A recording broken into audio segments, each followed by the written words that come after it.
हमारी संस्कृति, हमारे संस्कार सदा रहें हमारे साथ। सब्सक्राइब करें तिलक। आज 7 दिवसीय आरंभिक योग श्रृंखला का 5वां दिन है और आज हम बात करेंगे उन आसनों के बारे में जिनका अभ्यास शक्ति और नियंत्रण को दर्शाता है और हमारे अंदर ऐश्वर्य भावना को जागृत करता है।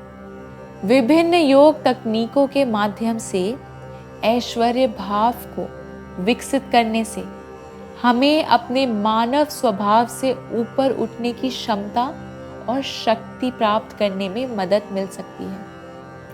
हरिओम। सात्विक जीवन में आपका स्वागत है। सात्विक जीवन के इस सफर में मैं शिवाली चैटर्जी आपकी साथ हूँ।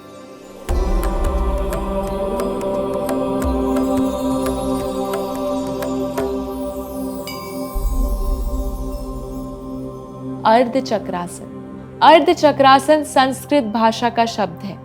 पहले शब्द अर्ध का अर्थ आधा होता है।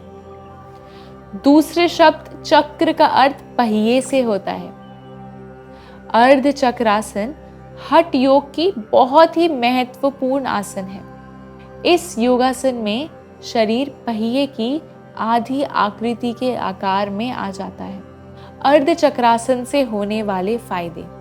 अर्ध चक्रासन का अभ्यास आपके उदर की मांसपेशियों में एक अच्छा खिंचाव लाता है और उन्हें मजबूत करने में मदद करता है। ये आसन पीठ के निचले हिस्से में होने वाले दर्द से राहत दिला सकता है। ये आसन एस्थमा और ऑस्टियोपोरोसिस को ठीक करता है। इसके अभ्यास से तनाव और स्ट्रेस को कम करने में भी सहायता मिलती है। अर्ध चक्रासन फेफड़ों और छाती को एक अच्छा खिंचाव देता है और कंधे और छाती का विस्तार भी करता है। ये आसन पिट्यूटरी और थायराइड ग्रंथियों को उत्तेजित करता है। अपनी चटाई पर सावधान की मुद्रा में खड़े हो जाएं। सांस खींचते हुए अपने हाथों को ऊपर की ओर उठाएं। साथ ही हथेलियां एक दूसरे के सामने हो। सांस छोड़ते हुए नितंबों को थोड़ा सा आगे की तरफ धक्का दें। हल्के से पीछे की ओर झुक जाएं। अपने हाथों को कान से सटा कर रखें। कोहनियों तथा घुटने सीधे रखें। सिर सीधा रखते हुए अपने सीने को छत की तरफ उठाएं। अपनी क्षमता के अनुसार इसी मुद्रा में कुछ समय के लिए रहकर सांस लेते और छोड़ते रहें। मुद्रा से बाहर आने की विधि। सांस भरते हुए धीरे धीरे सीधे आ जाएं। सांस छोड़ते हुए हाथों को नीचे कर विश्राम करें। परिवृत्त त्रिकोणासन। परिवृत्त त्रिकोणासना को रिवॉल्व ट्रायंगल पोज के नाम से भी जाना जाता है। चलिए देखते हैं इस आसन के अभ्यास से होने वाले फायदों को। पेट के भीतरी अंगों को बेहतरीन मसाज देता है जिससे पाचन क्रिया मजबूत होती है। पैरों की मांसपेशियों को मजबूत बनाता है। हिप्स की मसल्स को स्ट्रेच करता है और मजबूत बनाता है। साइटिका की नर्व से जुड़ी समस्याओं को दूर करता है। प्रजनन अंगों के काम करने की क्षमता को बढ़ाता है। चिंता और तनाव की समस्याओं को दूर कर सकता है। सबसे पहले ताड़ासन में खड़े हो जाएं। पैरों के बीच 3 से 4 फीट का अंतर कर लें। गहरी सांस भरते हुए अपनी भुजाओं को बगल की ओर उठाएं। हथेलियों को नीचे की ओर रखते हुए सांस छोड़ें और धड़ और बाएं पैर को दाईं ओर घुमाएं, यानी विपरीत दिशा में, ताकि आपकी बाईं हथेली आपके दाहिने पैर के बाहरी हिस्से के पास आ जाए।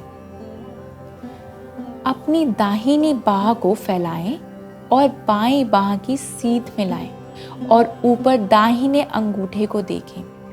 सुनिश्चित करें कि घुटने दृढ़ रहें।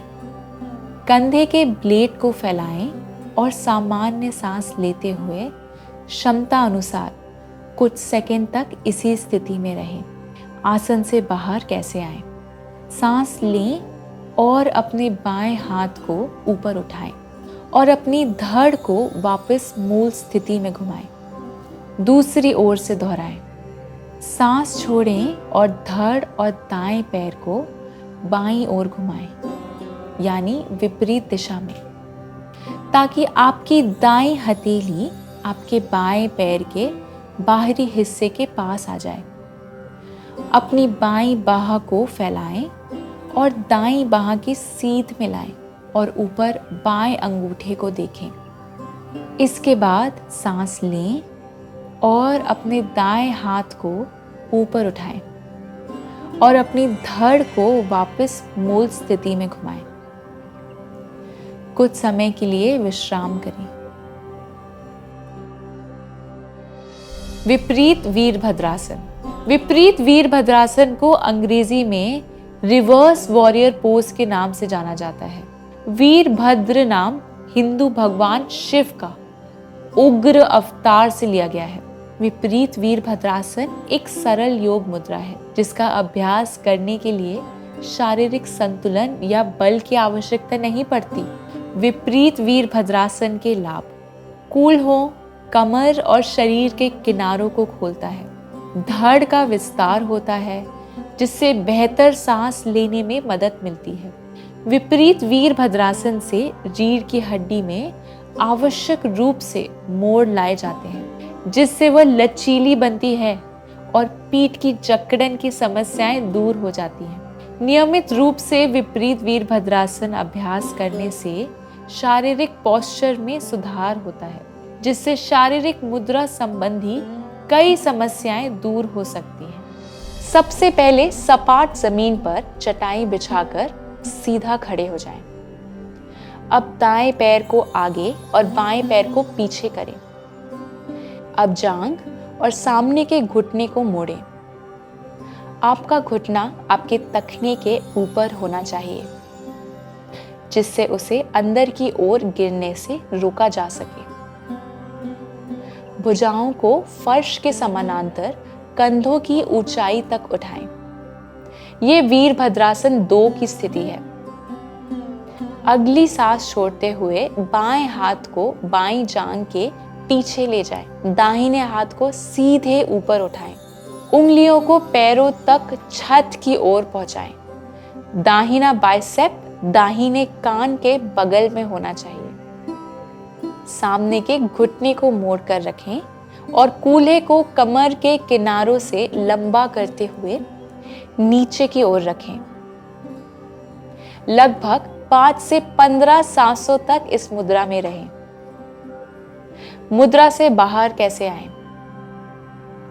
गहरी सांस लेते हुए वीरभद्रासन 2 मुद्रा में वापस आ जाएं और सांस छोड़ते हुए सामान्य स्थिति में आ जाएं।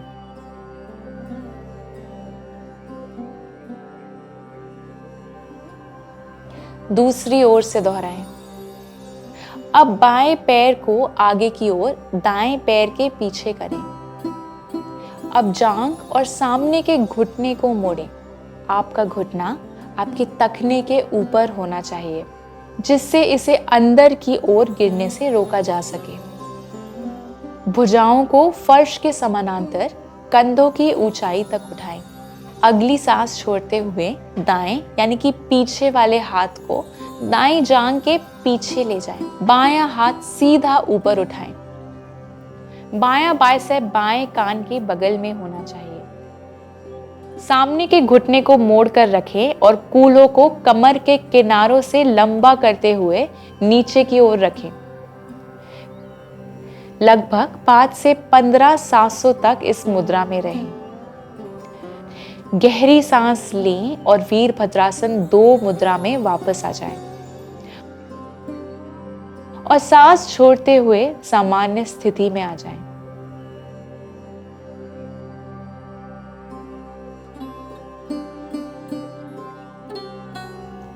कुछ समय के लिए बालासन में विश्राम करें।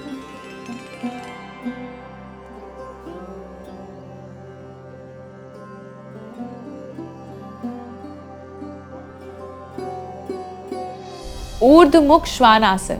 ऊर्ध्वमुख श्वानासन को अंग्रेजी में अपवर्ड फेसिंग डॉग पोज भी कहा जाता है। ऊर्ध्वमुख श्वानासन के लाभ: पीठ में खिंचाव लाता है और उसे मजबूत करता है। इस प्रकार पीठ के निचले हिस्से में दर्द से शरीर को राहत मिलती है। शरीर का अधिकांश वजन भुजाओं और कलाइयों के द्वारा वहन किया जाता है, जिससे वह मजबूत बनती है। रीढ़ की हड्डी, बाजुओं और कलाइयों को मजबूत बनाता है ऊर्ध्वमुख श्वानासन। पाचन क्रिया को दुरुस्त करने और पेट की समस्याओं को दूर करने के लिए इस आसन का अभ्यास करना उत्तम होता है। ऊर्ध्वमुख श्वानासन दमे से पीड़ित रोगियों के लिए लाभकारी होता है। सांस भरते हुए धीरे से अपनी छाती को सामने की ओर खींचें और पूरे शरीर को चटाई पर रखते हुए पेट के बल आ जाएं। पैर का शीर्ष नीचे की ओर मुख किए हुए हो, साथ ही निचली पसलियों के साइड में हथेलियों को फैला लें। जैसे आप श्वास लेते हैं, अपने हथेलियों को मैट पर मजबूती से दबाएं और धीरे धीरे अपने धड़, कूल्हों और घुटनों को मैट से उठाएं। शरीर के पूरे वजन को हथेलियों और पैरों के शीर्ष पर आराम से रखें। इसके बाद सामने की तरफ देखें और फिर अपने सर को धीरे धीरे पीछे की तरफ झुकाएं। इस मुद्रा में इस बात का ख्याल रखें कि कंधों की सीध में आपकी कलाई होनी चाहिए, साथ ही आपके गर्दन पर कोई दबाव ना हो। आप सीधा आगे देख सकते हैं या अपने सिर को थोड़ा पीछे की ओर झुका सकते हैं। इस मुद्रा में थोड़े समय अपनी क्षमता अनुसार रहते हुए कुछ समय तक सामान्य श्वास ले व छोड़ें। आसन से बाहर आने की विधि: श्वास छोड़ते हुए धीरे धीरे अपने घुटने, कूल्हों और धड़ को वापस मैट पर लेकर आएं और चटाई पर पेट के बल लेट जाएं।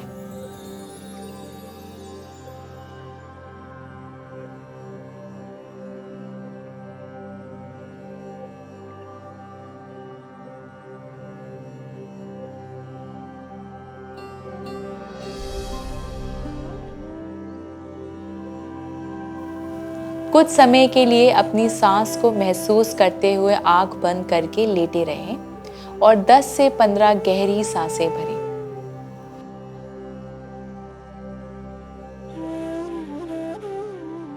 धीरे से अपनी दाहिनी ओर करवट बदलें और अपने बाएं हाथ का सहारा लेते हुए सुखासन में बैठ जाएं।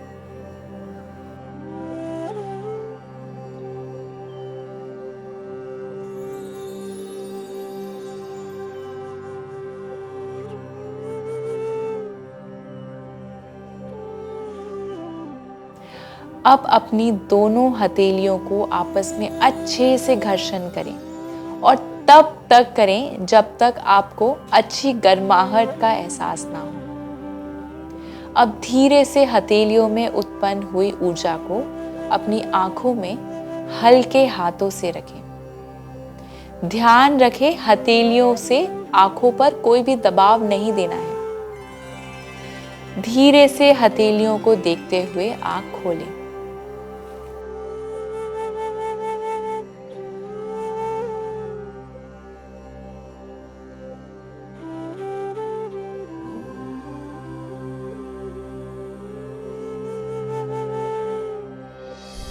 धन्यवाद। मैं आशा करती हूँ कि आप इन योगासन का रोजाना अभ्यास करेंगे और अपने अनुभव मेरे साथ साझा करेंगे। मैं और मेरा सात्विक जीवन का परिवार फिर से योग और स्वास्थ्य से जुड़ी कुछ नई जानकारियों के साथ आपसे जल्द ही मिलेंगे।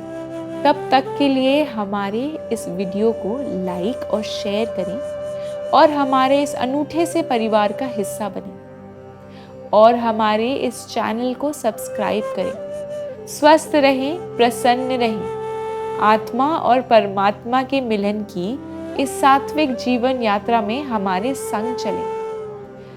दिव्य शक्ति की कृपा हम सब पर बनी रहे।